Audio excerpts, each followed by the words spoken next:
Hey y'all, I'm Christina Joy. This is Mama Ank's channel, as in I'm Mama Ankh, so welcome to my channel. Um, so if you watch my first video, you know that I'm crazy for crying online, but it's fine. It's great because we're here. You gotta do what you gotta do to get to where you want to go. So, what is this channel about? Well, I'm Mama Ankh. Let's talk about the fact that that naming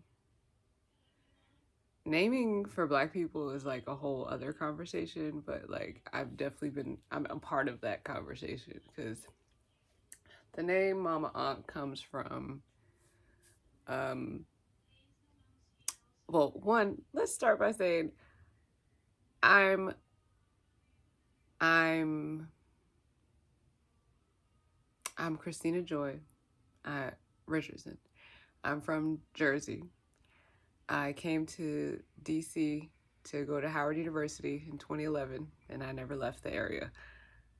I now live in the DMV, in the M of the DMV, so Maryland. And I love Maryland. I've lived in Maryland for several years on like between Maryland and DC. I've never lived in Virginia, but I've lived between Maryland and DC for the past, it'll be 14 years in August. And can I also talk about the fact that it's 10 years since, in May, it'll be 10 years since I graduated from Howard University for undergrad. I did just go back to Howard a couple years ago to get my master's, but as far as the first time around, it's been a decade. WTF. This 10 years went by like, woo!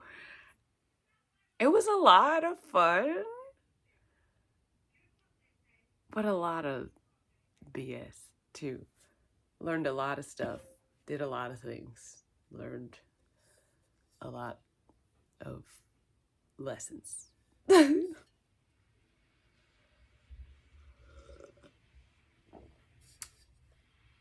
Shout out to my girl Autumn for this beautiful mug that has my name on it. I love it so much. She just got married. So, and I've known her since the first time around at Howard. Yeah, they, like before I came here, before I went to college and everything, I didn't know what to expect. I really didn't. I mean, you see movies about people's like college experiences and then afterwards, and then I'm like, now I'm here to tell you this shit is true. This is really true. I've already had my best man moments. I've had my uh the wood. I don't know. Like all those moments where like people be coming together from like college or even childhood, but like college specifically is a time where you meet a lot of friends and stuff, that people that really change your life, and like you're really changed after college.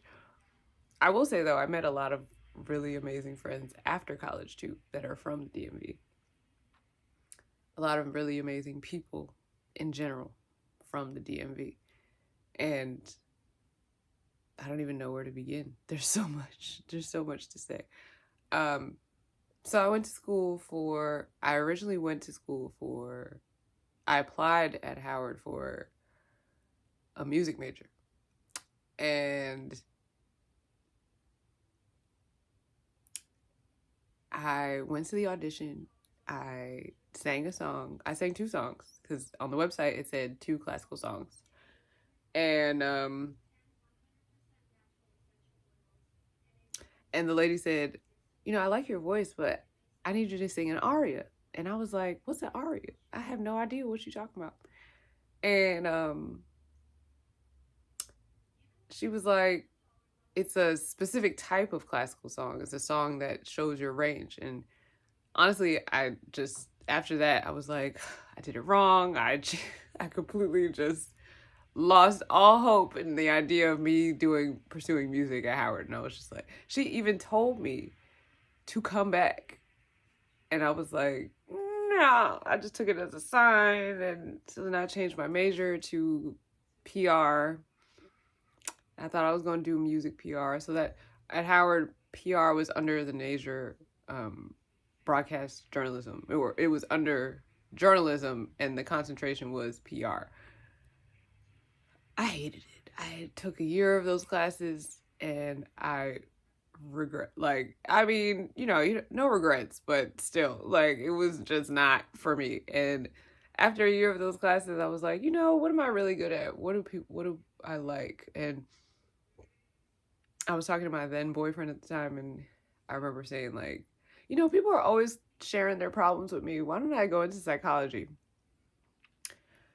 And sophomore year, I switched my major to psychology, and my life was forever changed. I loved psychology. I love it to this day. I love understanding people. I'm also a Pisces, so it fits the bag, like the bill, all that.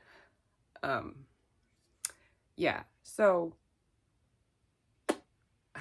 it's not funny at all, but what's interesting is that I just found out last week that one of my favorite professors at Howard just passed. Dr. A. Wade Boykin was a giant in the field, and I'm so blessed to have learned from him. He was a mentor. His class was called Psychology and the Black Experience, and that class changed my entire life. It blew up my current consciousness. I was just like, what is happening? I mean, Howard was already doing that, but like after that class, everything changed. Everything changed. Psychology of the Black Experience is literally what it sounds like. So it's Black people's influence in psychology and how we interpret our experiences through psychological means, interpretations, definitions, inventories. It's such like, so we talked about different people who contributed to the field of psychology that are Black, and especially because I believe Howard was one of the first HBCUs to have a psychology department. And on top of that, we had like the top Negroes in psychology in our psychology department, and we still do to this day. And back in 2012 is probably when I took that class, 2013, one of them. Back then, it was even better. It was even better because Dr. Hicks was still alive too. And now they don't, like, it's so sad. But anyway, the psychology department at Howard University is A1. And that class shows you how it's A1 because of all the history attached to Howard's psych department and how many people, like Howard's, particularly being a psych major at Howard, being any scientific kind of major at Howard, really you're pushed to be a researcher. Like, you're pushed to publish research, go get your PhD. Like, they really push you to do that. And I was getting to college, and I didn't know this whole life was a thing. Like, I didn't know what I was doing when I got to college. I just figured it out. Okay. Like, both my parents, they went to school for like a year and then they dropped out. And then when we were kids, they both went back to school. Like, my dad went to DeVry, my mom went to Satone Institute. And then they stayed at their jobs and did nothing else. But so it's like, I didn't really have any reference for what to expect in college or how college prepares you for a professional career or like the trajectory of having a professional career. I had no idea anything. So I was like, okay, I'm just taking it into stride. I still want a PhD, but I'm not as pressed to get it anymore. Because one, I have the master's and I have a license in therapy. So like, I'm not pressed to get a PhD right now, but I really do like research. I like the aspects of learning things and figuring out like patterns and solutions to problems that are problems that people don't really think about, like having solutions for. Like, I care about black families, black family formation, and black couples, and black child socialization. Like, those are very like niche interests that are specific to how I grew up and why I'm very passionate about it, because I came from a broken marriage. Like, my parents are divorced. They've been divorced for years. They've been divorced since I was in college. They got but they've been separated since I was 16. So, like, and prior to that, it was a whole lot of mess. So regardless, like, I've seen, even though I grew up in a primarily two-parent household for most of my childhood, the two-parent household has a nuance. If you have a positive two-parent household, it could be a very positive experience. But if you have being raised by two people who have no business really being together because they're not willing to work together to figure things out, then it can be just as bad as growing up with only one parent, or like just the things about it is that whether or not we grow up with one or two parents, it's the amount of outside influences that we get that really determine our success. And eventually it's just going to be on you, right? But the foundation, as far as the foundation goes, that is completely depending on what your parents were doing or not doing while you were being raised. And determining on how long it takes you to figure out what you need to unlearn and keep along the way in your adulthood, that's based on what happened during your foundational years. And a lot of Black people's foundational years were tumultuous, to say the least. And that's not to say that we're not resilient, because we are. We're very resilient. And we are powerful beyond measure. But we go through a lot of shit to get here. And that's been my point ever since I took that class. That now I understand what my dad used to talk about when I was a kid. My dad was very militant, but it was like, he was like a rebel without a cause. Like, he would talk shit about the government. He was listening to WBAI on the radio, and because I grew up in Jersey, so I get New York radio stations because I'm from Central Jersey and we exist. Yeah, so I grew up listening to my dad listen to WBAI and like different things. And what's funny is, like, down here in the DMV, the sister station to that is WPFW, and it's very different from what I was listening to with my father. It's not super different, but because it's a Pacifica radio station and that Pacifica radio station network, but it's very much so Black. And it's like, versus what we were listening to when I was a kid, it was a lot of mixed, it was a diverse audience and it was diverse voices. But from what I know about WPFW now, shout out to WPFW because they do amazing work. They even if it's not all Black, it is mostly Black, and it is very pointedly directed at the area that we live in. Because if anyone knows anything about the DMV, it is very Black. It's very Black first. And it's not even just African American Black, it's Pan-African Black. There's so many Black people here from all over the world. And we outnumber everyone. Like, make no mistake. And yes, DC has been gentrified. Yes, there are more white people in DC now than there have been in the last 50 years. However, there's still more Black people here than most areas in the United States would find. And we have the most influence here. If you see all those protests down at the White House, there's a lot of Black people over there. Because we're here. We are here. We are still the majority in this area. We may not be the technical majority in DC anymore, but we are still the majority in this area, and it shows. And being from Central Jersey, where blackness is siloed, and the diversity that I experienced was growing up in Little India, because I'm from Island and I'm from Perth Amboy, so that's Little Puerto Rico and Little India.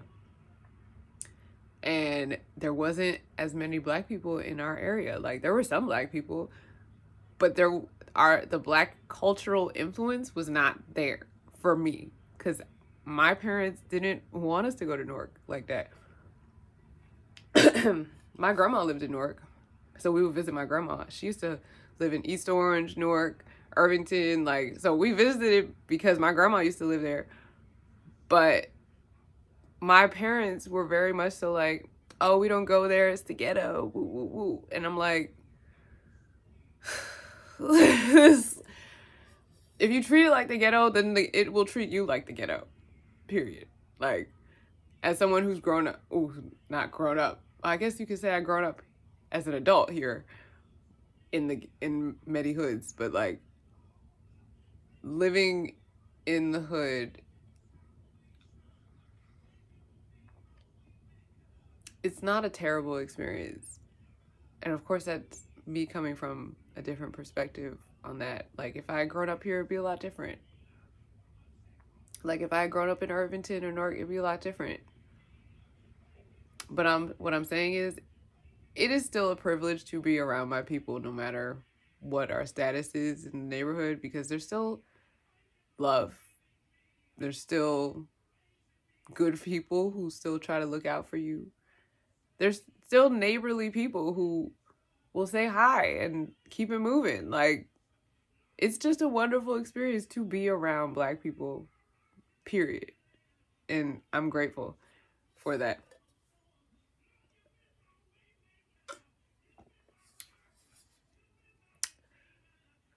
I went on a whole rant. I don't even know what I'm talking about anymore. But this is how it'll go. Some days I'll have it maybe more pointed. Some days I won't. And that's okay. But backtracking. Taking Dr. Boykin's class at Howard, there was this particular model that I remember. It's called the Negrescence model. And in the Negrescence model, it's basically like showing how black people wake up to their blackness in America. And I think it's very specific to people who probably, I can't even say that, but so there's a pre-encounter stage, then there's like an encounter stage, then there's like a immersion phase, and then there's like, I can't remember the last term, but it's essentially like, then you kind of, I think it's like integration phase, right? Like your whole identity, because it's an identity concept, right? And pre-encounter is like, you're totally oblivious to like what's going on in this country. You're totally oblivious to racism. You're like, maybe you have an idea of it, but you don't really like understand it. And you don't really have a full understanding of your identity as a black person and black culture. Then the encounter stage, like for myself, that would be like going to Howard and taking that class.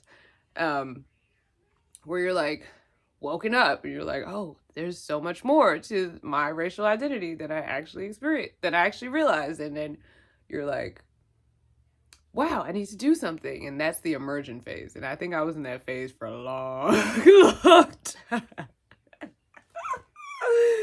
A long time. But you're basically like, rah, rah, I'm black and I'm proud, fight the power, the white man ain't, like, you're really in it. You're really down for the people, and you may be like even an extremist. You may even be on one to the point that you're just like, man, those crackers, this and that. Like, yeah, it's a lot. It's something, But after that, you pipe down and you realize that it's all about love, and that you can be proud to be black, and you don't have to hate white people. It's a whole cycle, right?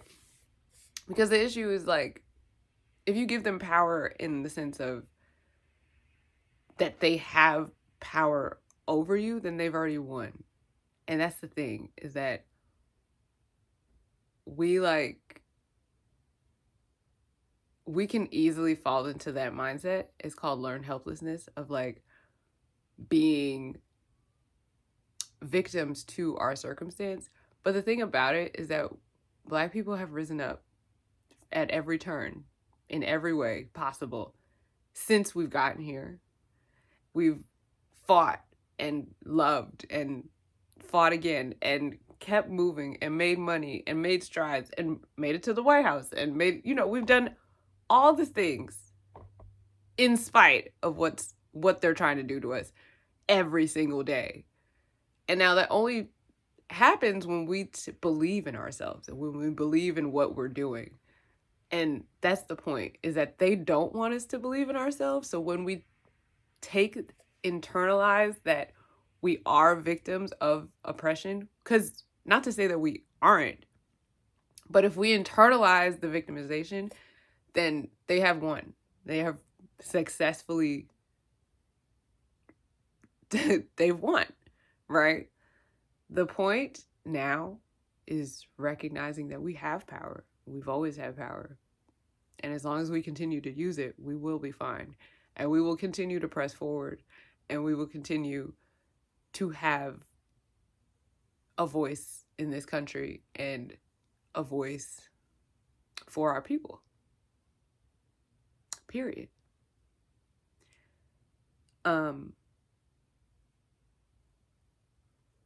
Yeah. So I said a lot.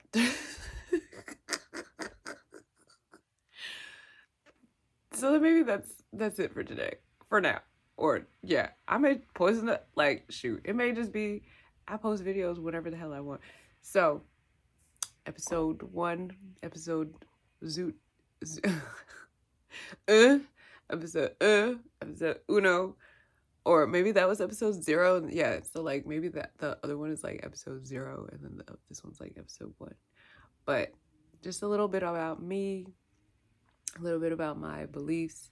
Shout out to Dr. Boykin, my ancestor now, because I would not be here without his first spark, the catalyst of that ignited this passion for my people, for pursuing psychology, for believing that we are more than what I grew up believing. Because when you grow up in Central Jersey with barely anyone that looks like you around, you start to question, is Black history even important? Yeah. I had somebody who I used to call my best friend. She asked me that in a class. Like, she's like, well, Black history must not really that important, right? And my little teenage brain didn't know how to respond to her, because I knew what she was referring to was the fact that we, every year in our school system, learn about the same 5 Black people every Black History Month. So, like, why should anyone care? But I didn't have a voice enough to pipe back and be like, girl, no, my history is very important. Actually, you wouldn't even be here without my history. I didn't have that voice. I didn't know. And now I do. And I'm here to tell you, no immigrants would be here without Black people, period. Like, including my Caribbean grandparents. So, great grandparents.